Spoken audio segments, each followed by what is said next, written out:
Kita masih di surat Al-Furqan dan kita sudah sampai kepada ayat yang ke 52. 52. A'udzubillahi minasyaitonirrajim. Bismillahirrahmanirrahim.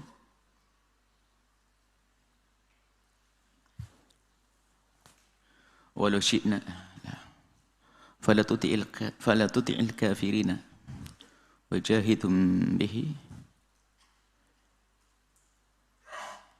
jihadan kabira. Setelah disebutkan tentang keadaan orang-orang kafir, bagaimana perlawanan mereka, pembangkangan mereka, upaya-upaya mereka menghentikan dakwah dan seterusnya, maka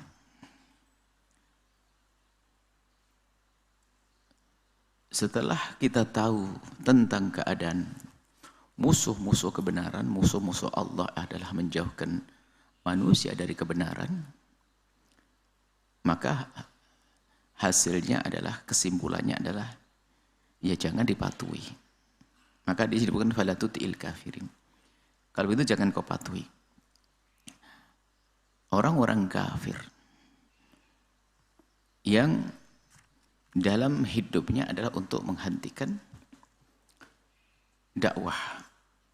Fala tuti'il kafirin wajahidhum. Kemudian kita diperintahkan untuk melawan tindakan-tindakan mereka yang menghalangi kebenaran.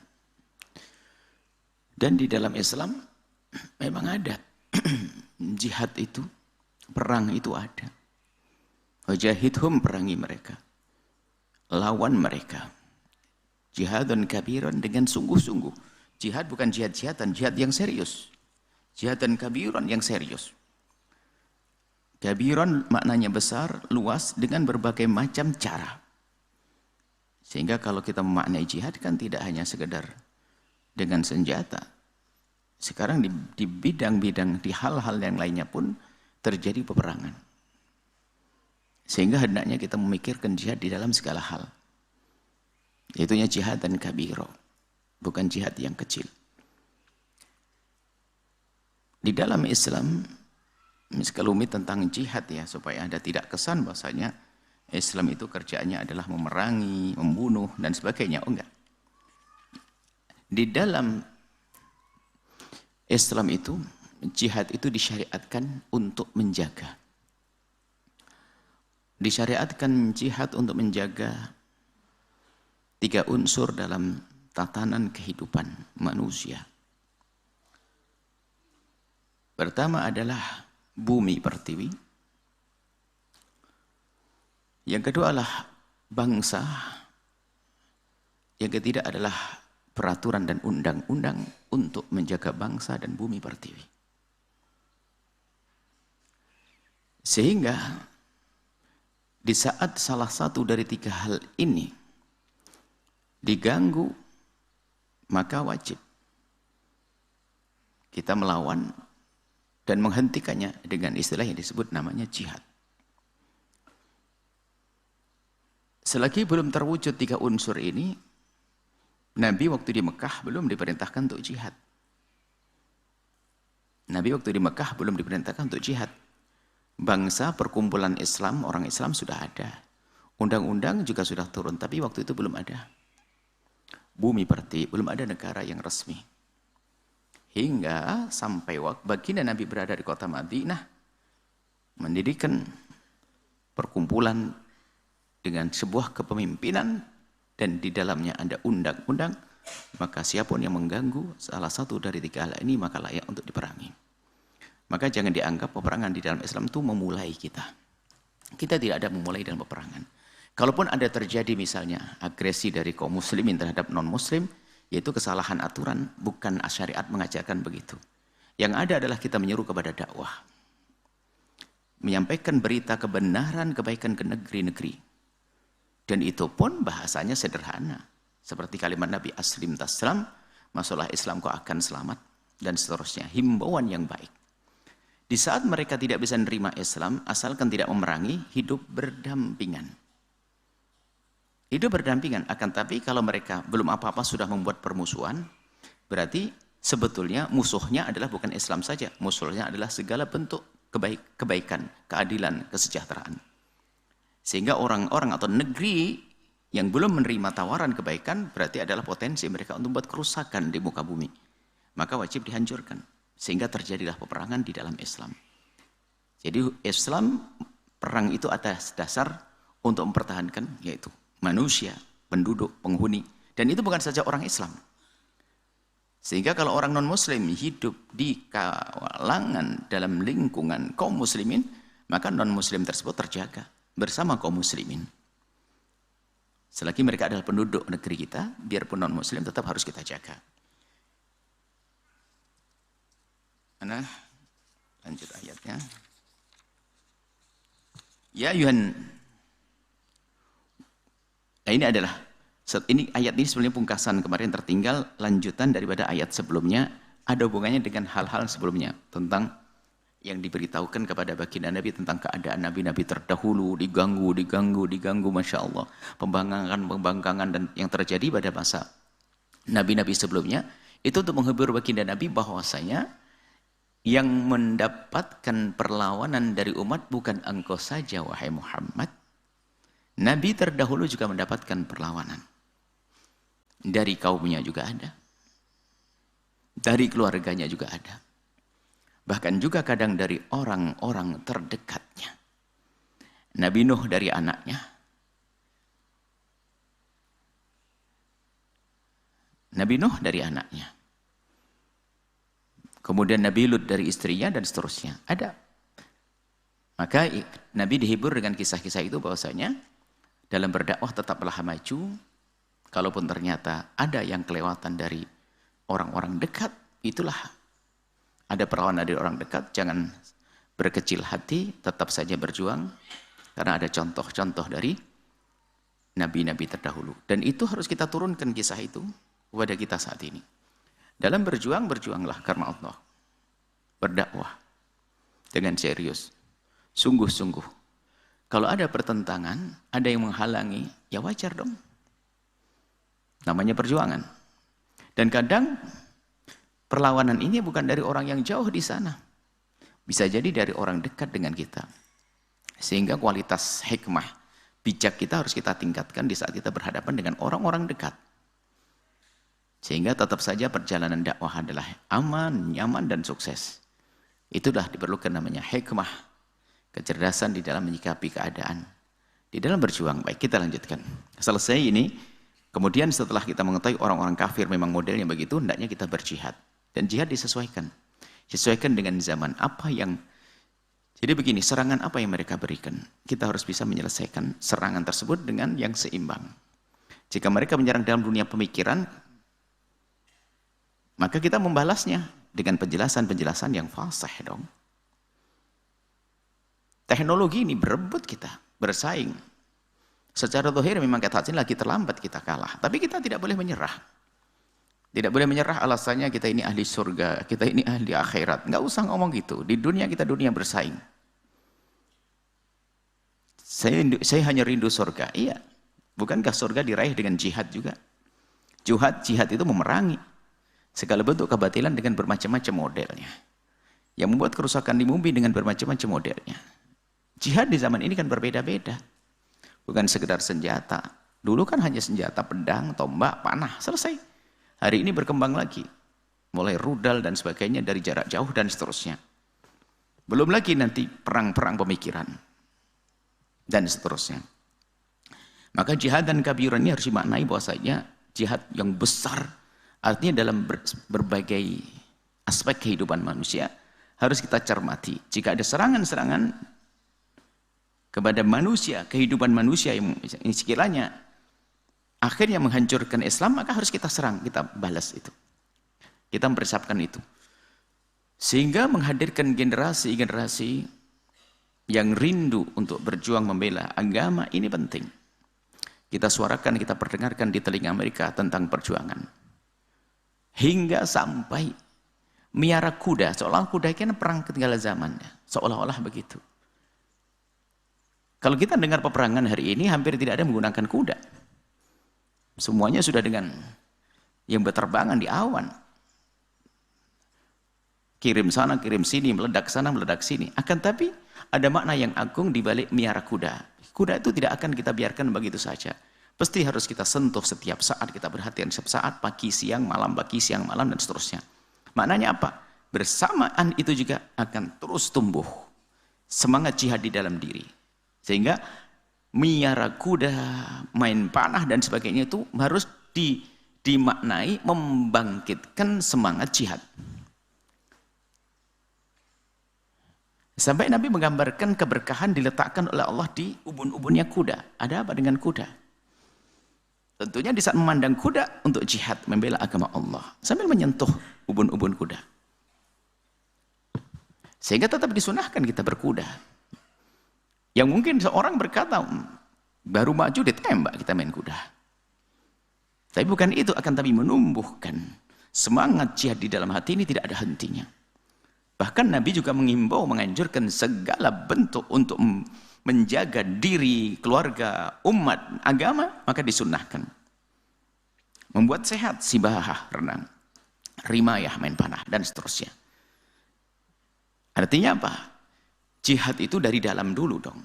Baru nanti kita akan menyesuaikan dengan jihad apa itu. Tapi kalau ada ini, nggak ada di dalam hati jiwa jihad, biarpun dia jago pakar atom pun nggak akan menggunakan atomnya untuk jihad. Biarpun dia punya senjata banyak akan berguna. Yang penting dari dalam. Semangat untuk jihad. Makanya jihadan kabira.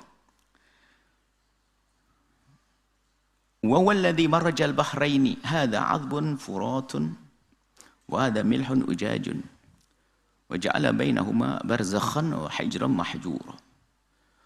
Walladhi maraja. Maraja itu semacam melepas bahrain laut. Jadi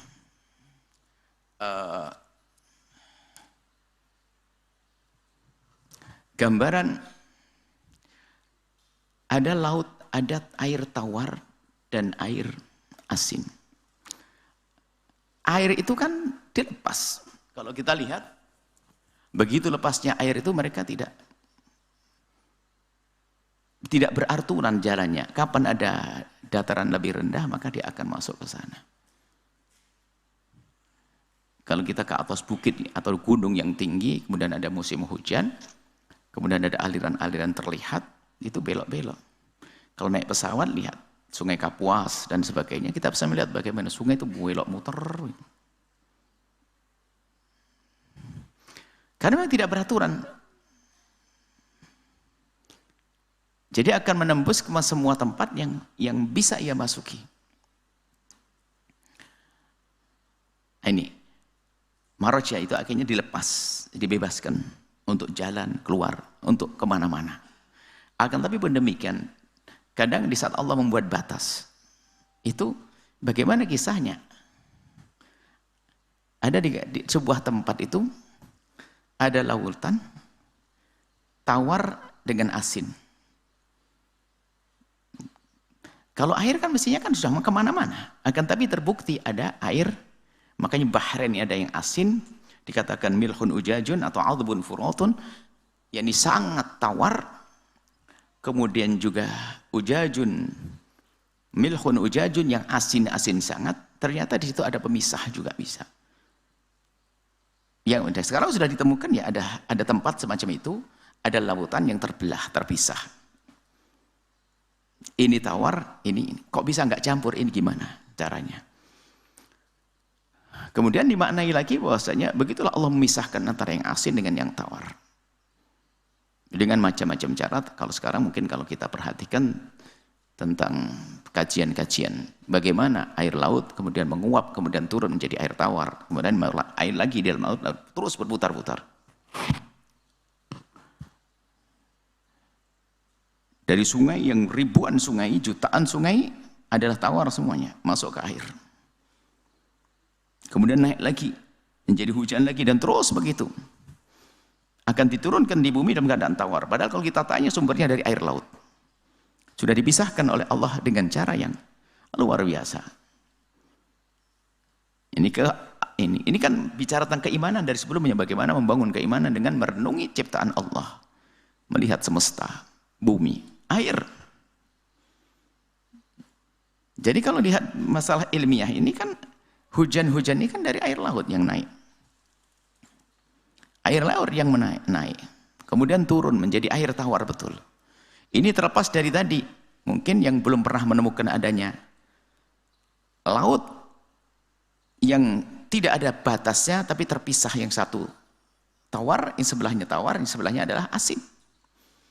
Itu cukup untuk memahamkan bahasanya ini adalah keagungan ciptaan Allah. Akan tapi jika bukan itu, bagi yang tidak pernah melihat itu semuanya, suruh melihat bagaimana terjadinya proses perputaran air ini. Bumi ke langit, bumi ke mendung, terus berputar. Yang asin, dan asin yang ada di dalam laut pun ternyata membawa kehidupan ikan-ikan di laut. Seolah-olah kan mungkin ya ada. Kan ada air tawar, ada air laut. Nah, ikan tawar, ikan air laut, dan seterusnya. Di saat dipindah pun mereka tidak bisa hidup dengan baik. Ada kehidupan di laut. Seasin itu pun ternyata ikan-ikan juga betah tinggal di sana. Dengan kehidupan yang luar biasa di laut. Bahrain. Suruh merenungi kehidupan di laut, ikan yang banyak, begitu banyaknya, tidak pernah dikasih makan. Ternyata Allah membuat satu cara mereka hidup. Dari yang kecil dimakan oleh lebih gede dimakan lebih gede lagi, lebih dimakan sama yang paling gede makan yang kecil, dan begitu seterusnya.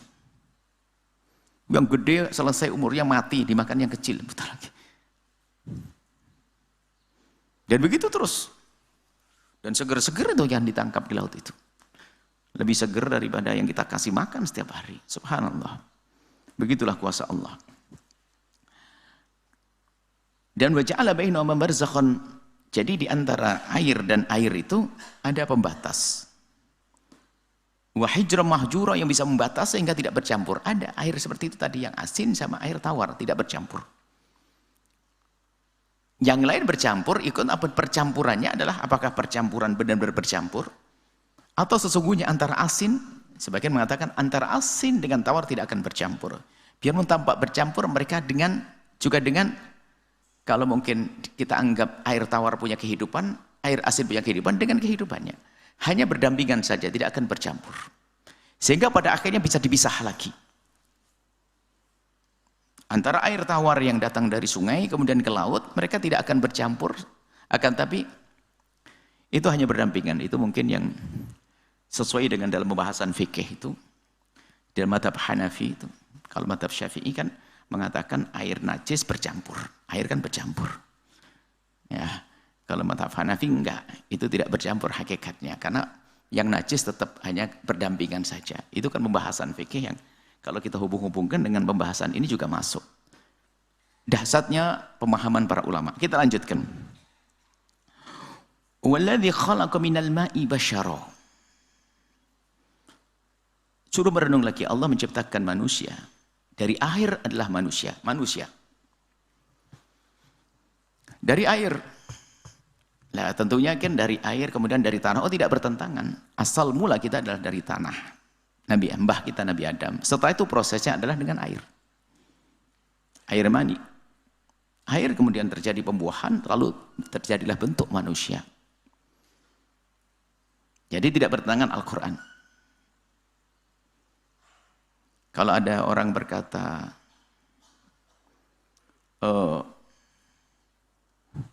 kerupuk ini dari apa? Satu ngomong, dari tepung. Benar. Bukan, ini kerupuk beras. Kita mana? Ya, ini kerupuk beras. Yang satu ngomong, enggak, ini kerupuk tepung. Akhirnya tanya, tepung apa sih? Tepung beras. Oh gitu, ya sudah. Yang satu enggak, ini kerupuk ini asalnya dari padi. Ya, enggak salah semuanya kok. Ya kan? Cara mengungkapkan kan tinggal berbicaranya kapan dan di mana. Jadi kalau ini kerupuk dari asalnya dari padi, enggak salah. Memang ternyata prosesnya padi jadi beras, beras ditepung, tumbuk jadi tepung, jadi kerupuk. Kerupuk dari padi, kerupuk dari beras, kerupuk dari tepung, sah, benar semuanya. Nah gitu loh, pembicaraan dalam Al-Quran kurang lebih seperti itu. Ada sesaat dikatakan dari air, mahin, air yang hina, yang menjijikkan. Jadi air terjadilah pembuahan, lalu terwujudlah manusia. Ini basyaran manusia. Faja'alu, kemudian dari situlah akan terjadi nasaban, nasab wasihro. Nasab ini adalah keturunan dari laki yang akan menghadirkan sambungnya nasab. Wasihron adalah dari perempuan yang menjadi musoharoh, sehingga bisa dinikahi laki-laki lalu menjadi saudara. Sihr. Jadi ipar itu sihir. Artinya bisa diartikan dari laki dan perempuan. Laki menghadirkan nasab. Kalau anak perempuan Anda tidak menghadirkan nasab, akan tapi gara-gara anak perempuan Anda sambung dengan menantu dan anak-anaknya. Ini namanya sihro. Sihir. Kalau sederhananya dimaknai nasaban dari laki, sihro adalah perempuan. Bisa saja begitu maknanya. Dari air kemudian lahir, terwujudlah manusia. Kemudian terlahir laki-laki dan perempuan. Laki-laki yang menghadirkan sambungnya nasab. Wa kana rabbuka qadira, dan sungguh Tuhanmu Allah Maha Kuasa. Di sini orang bisa berhenti di sini untuk menjadi seorang pakar dalam ilmu kandungan, merenung tentang bagaimana proses penciptaan manusia. Ada hadis tentang penciptaan manusia dari setetes air mani nutfah, kemudian mudghah, kemudian daging alaqah, kemudian mudghah, kemudian ada setelah itu ada menjadi bayi dan seterusnya. Ini ada proses yang disebutkan di dalam hadis Nabi dan akan sesuai dengan proses yang disebutkan oleh para dokter, proses pembentukan janin dari air mani kemudian menjadi seperti segumpal darah, kemudian menjadi segumpal daging, kemudian mulai ada bentuknya, kemudian ditiupkan roh, kemudian akan berkembang, lalu lahirlah manusia. Proses ini ada. Baginda Nabi belum ada rongsen waktu itu. Tapi membaca sudah. Dan prosesnya kurang lebih sama waktunya. Nggak ada USG. Tapi dibahas, disebut oleh baginda Nabi SAW. Wa ya'buduna min dunillahi ma la yanfa'uhum wa la yadurruhum. Kembali, nah ini. Orang-orang kafir lihat, begitu dungunya mereka. Dengan hujah, keajaiban yang mereka bisa menyaksikan. Di semesta ini pun apa yang terjadi pada mereka. Mereka bukan orang ingin benar, bukan ingin baik. Wa ya'buduna min dunillahi. Ternyata masih menyembah selain Allah. Yang tidak pernah membelah lautan tadi, yang tidak pernah menciptakan rembulan, tidak pernah menciptakan dia juga. Ya, ma la yanfa'uhum. Tidak memberikan manfaat. Wa la yadurruhum, dan juga tidak memberikan bahaya. Nggak akan bisa menghukum. Sesembahan yang mereka sembah tidak akan bisa memberikan hukuman, tidak bisa memberikan pahala. La yanfa'uhum wa la yadurruhum. Pun demikian bahkan al-kafiru ala rabbihi, orang-orang kafir itu memusuhi Tuhannya ala rabbihi, untuk melawan Tuhannya zahira, saling dukung-mendukung. Persekongkolan. Zahir itu ada pundak, membahu, saling tolong-menolong. Untuk apa? Memusuhi. Dan memang begitu. Dan kadang-kadang memang ada yang nasibnya orang seperti itu, berpikir pokoknya untuk memerangi Islam. Sehingga perkumpulan mereka dengan yang lainnya itu adalah dhahira, untuk saling menguatkan di dalam memerangi Islam.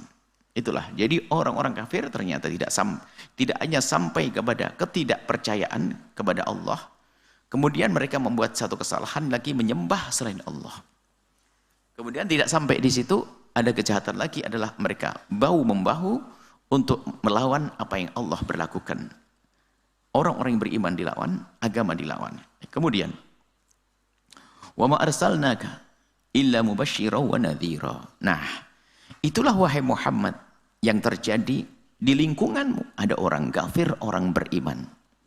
Ada orang keras kepala, ada orang insaf. Dan itu yang ada, seperti nabi-nabi terdahulu. Wa ma arsalnaka, ketahuilah wahai Muhammad, aku tidak mengutusmu. Tugasmu adalah mubasysyira, memberikan kabar gembira. Mengingatkan kepada mereka ini kebaikan, kebaikan untuk diri, kebaikan untuk keluarga, kebaikan untuk umat, kebaikan di dunia, kebaikan di akhirat. Itu tugas baginda menyebutkan. Sehingga akhirnya betul-betul dirinci mubasysyira. Segala kehidupan ini segalanya diberitahu oleh Nabi. Orang baik dengan diri sendiri bagaimana agar saya nyaman dengan diri saya sendiri. Agar diriku tidak beban, bagaimana saya akan menyelesaikan urusannya dengan dirinya. Sebab ada orang dibelenggu oleh dirinya sendiri. Dibelenggu oleh kesombonganku, aku. Nah ini kan, dia terseksa hidupnya. Maka nggak enak dia. Sehingga orang yang punya penyakit hati, itu adalah belum selesai dengan dirinya sendiri. Ngelihat temannya belanja, orang kaya. Kenapa kok dia sakit? Aneh sekali. Urusanmu apa? Makanya dia dalam diri, benahi dulu. Dan diajak oleh Nabi. Agar dirinya baik. Setelah dirinya baik, nanti akan bagaimana dengan keluarga. Suami istri, ada kewajiban-kewajiban, ada hak-hak. Ada rambu-rambu aturan yang harus dijalani. Semuanya sampai urusan orang tua kepada anak, anak kepada orang tua. Bagaimana saudara dengan saudara. Itu kalau diterapkan kan tujuannya apa? Agar kita tuh di dunia seperti di surga, belum masuk surga. Belum lagi dalam bertetangga, ada lagi aturan. Belum jauh ini, bertetangga. Hubungan bertetangga. Sampai kalau masak itu kok kuahmu tercium oleh tetanggamu, tolong sampaikan. Kalau masakanmu kalau engkau masak sesuatu daging atau yang lainnya, kemudian kecium oleh tetangga, perbanyaklah, sampaikan kepada tetangga. Tidak sekedar nyium aromanya, harus ada bendanya yang nyampe. Man kana yu'minu billahi wal yawmil akhir falyukrim jarah. Beriman kepada Allah hari akhir, iman dihubungkan dengan memuliakan tetangga. Sampai Nabi menyebutkan Jibril selalu berwasiat kepadaku untuk ngerawat tetangga, sampai aku duga bahwasanya tetangga akan mewarisi. Begitu pentingnya tetangga. Terus apa lagi? Bermasyarakat. Apa sih penyakit-penyakit dalam masyarakat yang menjadikan orang tidak indah di masyarakat? Ada tanda baru, jangan saling punggung memunggungi. Maksudnya apa? Tidak tegur sapa, bermusuhan dan seterusnya. Dan tidak boleh kita menipu, jual beli bohong, nggak boleh. Riba nggak boleh, agar tidak ada yang kejam. Tidak ada yang memeluk sambil mencekik. Kan orang meribakan itu kan memeluk, tapi mencekik. Ngasih pertolongan, tapi mencekik. Segala hal yang menjadikan rusak urusan dengan dirinya sendiri, dengan manusia sesama, diatur oleh Islam. Dan itu Nabi mubasysyira wa nadhira, memperingatkan hal-hal yang membahayakan. Sehingga semakin orang itu berpegang dengan baginda Nabi, semakin indah hidupnya. Nggak beban. Jangan dianggap kalau sudah dengan aturan Islam berat, itu salah faham dia. Salah faham. Sama-sama di kiri kanan, dalam sebuah perjalanan, tapi maknanya beda. Sama-sama, satu orang dikawal 2 polisi kiri kanan. Yang satu adalah napi, narapidana, dikawal polisi mau dibawa ke penjara. Yang satu adalah seorang pejabat dikawal polisi. Sama-sama diiringi. Sama-sama. Tapi beda maknanya. Makanya kadang-kadang kita cara memahami ini salah. Larangan dari Islam katanya pengekangan. Oh bukan. Demi kebaikan untuk kita.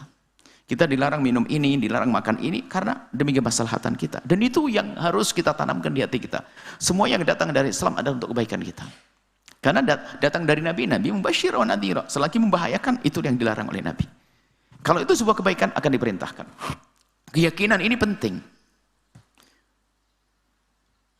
Sehingga jika seorang wanita hendaknya kalau keluar, hendaknya ditemani dengan mahramnya misalnya. Harus jangan biasa sendiri berjalan. Itu kan demi kebaikan.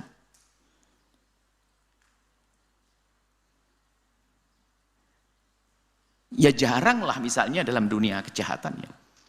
Jarang seorang perempuan, kan jarang kejadiannya dijailin di saat ada bapaknya, di saat ada saudaranya. Ya biasanya dijailin, dirayu, siap ngomong berduaan baru dilakukan begitu, di saat sendiri. Maka di saat seorang istri ada perintah dari Islam, kalau suami istri mau pergi berjauh lebih dari 2 marhalah, harus ada mahram yang nemeni. Coba cara pandangnya seorang muslimah, kadang-kadang muslimah yang lagi tercemar dengan pemikiran-pemikiran yang benar, kayak orang di penjara saja, kemana-mana sih dikawal, apa-apaan tuh, rot. Tapi sebagian mungkin yang ngerti syariat, subhanallah, indah. Aku keluar, tapi yang wajib menemani suamiku. Enak banget aku. Ini adalah segala petunjuk dari Islam adalah untuk itu. Untuk kebaikan. Suatu ketika ada satu gerakan.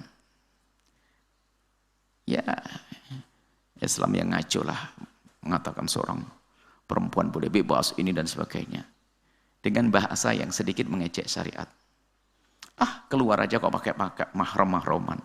Saya tuh kemana-mana biasa kok sendirian. Sementara ini diskusinya tentang kehormatan perempuan. Rupanya dia memecah suasana yang indah dengan kecongkaannya. Berkata, saya ke Jakarta, Surabaya biasa kok sendirian, gak ada masalah. Enak aja, enjoy aja. Dia mengatakan begitu. Hanya harus dihadirkan sebuah film gambaran. Kita minta tolong gambarannya seorang kameramen suruh memotret dua model manusia, mana yang lebih indah. Tolong dilihat. Biarpun sekarang masih berandai-andai. Kameramen membidik seorang perempuan yang berangkat dari Surabaya ke Jakarta sendirian. Lihat dari awal beli tiket, syuting sendirian beli tiket, tasnya dipegang. Tak tahunya sebelum naik kereta pengen ke toilet, kopernya dibawa masuk ke dalam. Waktu ngangkat bingung, ke dalam kereta bingung. Ini tuh. Poteng sampai turun tak tahunya pas habis terminal pengen ke toilet lagi, bingung lagi, kopernya ditaruh ke dalam masuk ke toilet koper-kopernya karena banyak duitnya. Terus waktu coba yang satu lagi seorang perempuan dengan suami yang kenal agama, mau beli tiket duduk sayang, abang yang beli, mau narik koper suami yang narikkan kopernya, mau ke toilet istrinya ke toilet kau ke toilet, aku yang jaga tasnya. Mau naik kereta langsung yang angkat kopernya adalah suaminya. Duduk kan suaminya di pinggir yang luar, istrinya di dalam, biar nggak ada yang ganggu. Sampai turun, Masya Allah, sampai turun dari kereta dibonceng tangannya, enak banget. Yang tadi bingung ini, sampai jengkelnya ketinggian tuh. Coba mana yang lebih indah? Kadang-kadang itu kesombongan itu perempuan, makanya biarpun sedikit dekat misalnya, sebisa mungkin selagi kita masih bisa ditemani orang yang bisa menjaga kehormatan kita, ditemani. Wanita ini apa? Membiasakan kita untuk bisa menyadari bahwasanya agama itu adalah membangun, memberikan kebaikan, mengajar yang terbaik. Sehingga nanti akan muncul-muncul orang-orang terhormat. Laki-laki terhormat tidak rela kakak perempuannya jalan sendiri. Dia akan berkorban, akan aku temani itu kakakku. Muncul satu budaya baik, akan aku temani itu adikku. Sehingga akan terkondisikan, terjadwalkan sendiri, nggak ada istilahnya aku sibuk sekali, akan hilang itu semuanya. Kenapa? Dia menganggap ini hiburan juga, aku nemeni adikku kok, aku kan senang dengan adikku. Aku nemeni istriku bukan sebuah beban. Ada suami nemeni istrinya beban, nasib buruk itu. Masa nemeni istri beban? Hah? Dalam dunia kebaikan kalah sama yang haram, ngapel, jalan-jalan senang dia. Nemeni pak itu yang tidak Islami itu senang dia. Jemput pacarnya jalan-jalan senang, itu haram. Bagaimana yang halal nemeni suami, nemeni istrinya kok kesel? Imanmu di mana kan gitu. Nah, seperti itu gambaran tentang, makanya mubasyirah yang datang dari Nabi kalau kita cermati kebaikan semuanya. Cuman kadang kita membacanya dengan hawa nafsu, dengan kesombongan, sehingga gak ketemu kita pada tidak menemukan, tidak merasakan, bahkan tidak memahami tentang kebaikan yang diajarkan Nabi SAW. Apapun kalau kita jelentrehkan, kalau kita telaah lebih dalam lagi, ternyata semua adalah kebaikan untuk kita. Itu hanya sekedar bepergiannya seorang perempuan misalnya, keluarnya seorang perempuan. Kemudian juga apalagi, masih banyak kalau kita harus menyebutkan. Kemudian, nah ini keindahan pada akhir. Urusan makanan, yang dilarang adalah karena mengganggu kesehatan. Makan pun Nabi kan ngatur.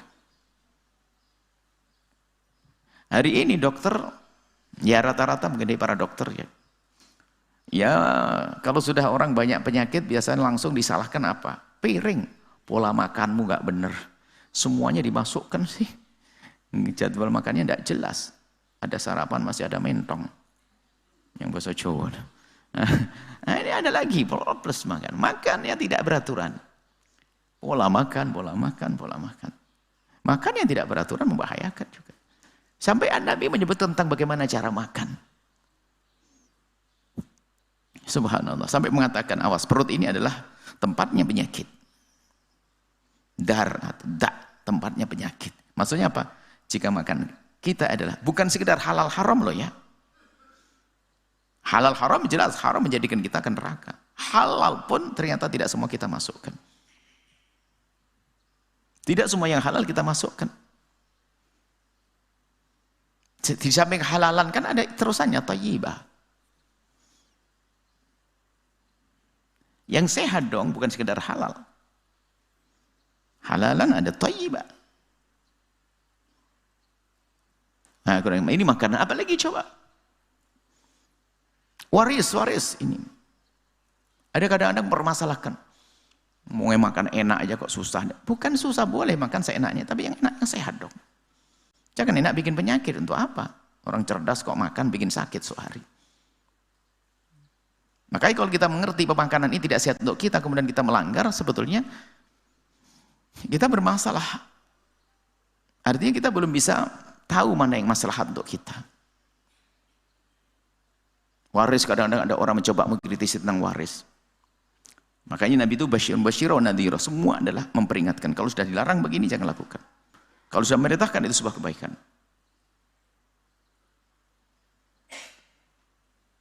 Waris misalnya ada orang mengatakan, kenapa kok lidzakari mithlul hadzil unthayain?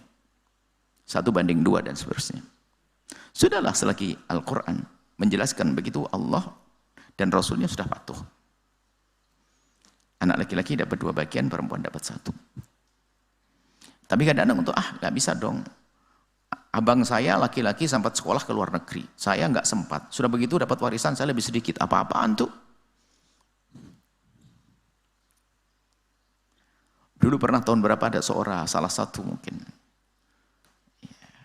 Pertanyaan dari seorang pejabat pemerintah waktu itu.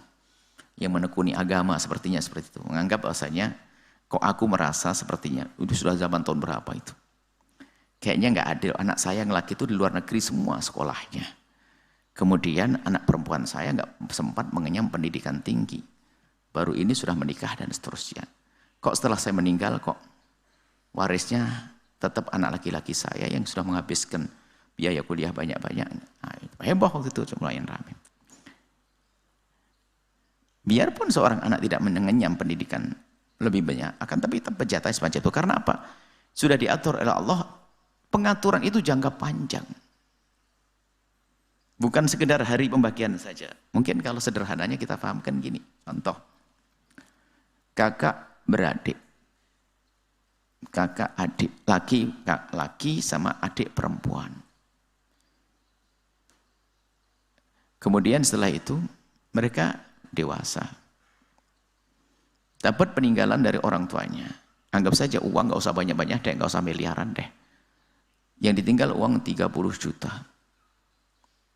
Maka sang anak laki-laki mendapatkan 20 juta. Anak perempuan cuma dapat 10 juta. Baik, oke. Dan mereka sudah dewasa, punya hajat masing-masing. Mau tidak mau mereka harus menikah kok.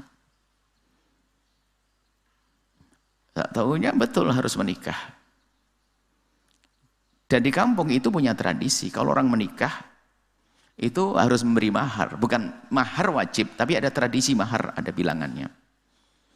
Tak tahunya apa? Mahar itu di situ tuh ya minimal 20 juta. Ya kan? Akhirnya menikahlah abangnya. Kebetulan nikahnya berdekatan, bahkan bareng lah, satu kuade lah, bareng-bareng lah. Kakak adik biar biayanya nggak mahal. Menikahlah sang abang laki-lakinya dan adik perempuannya juga menikah. Setelah menikah, qabil tu nikah, qabil nikah, ditanya. Sang abang laki-laki, duitmu tinggal berapa? 20 juta. Habis diberikan mahar pada istrinya. Adik perempuan ditanya, kamu punya uang berapa sekarang? 30 juta. Kenapa? Suamiku ngasih mahar 20 juta. Uang warisan masih utuh. Tak taunya semuanya punya anak 10. Anaknya 10. Yang abang punya anak 10, sang adik perempuan punya anak 10. Abangnya punya anak 10, anaknya yang ngasih makan siapa? Suami. Adik perempuannya tinggal dandan cantik di rumah. Anaknya 10 yang ngasih nafkah suaminya. Duitnya 30 juta utuh. Kurang lebih begitu gambarannya kalau sederhananya. Belum lagi nanti kalau ada ada bibi yang ini masih banyak tanggungan-tanggungan adalah suami. Jadi kalau kita ini ada gambarannya adalah secara zahir kita mencermati sudah dari sini sudah iya sungguh luar biasa Islam. Kemudian jika kakak beradik ini sama-sama runtuh, sakit. Kalau abangnya nyungsep, nggak wajib adik perempuan untuk membiayai abangnya. Tapi kalau adik perempuan nyungsep, sang abang wajib membiayai adiknya. Loh, kebalik. Karena sang anak perempuan, kenapa? Kalau perempuan tidak wajib sang abang, kenapa? Adik perempuan ini adalah tanggung jawab suaminya. Dia tidak perlu membiayai siapapun. Tapi seorang suami, abang laki-laki, biarpun sudah punya istri, ternyata adik perempuannya kok nyungsep hidupnya, dia masuk dalam naungannya kok. Ini kalau merenung, apalagi begitulah dasarnya. Makanya kalau sudah dengan Islam, ayo kita percaya kalau masalah kelihatannya kok masih janggal, itu hanya kesempitan otak kita. Islam ada, apalagi tadi masalah kehormatan, keluarga, kehormatan diri, adalah semuanya adalah kebaikan yang ada dalam Islam. Kita lanjutkan.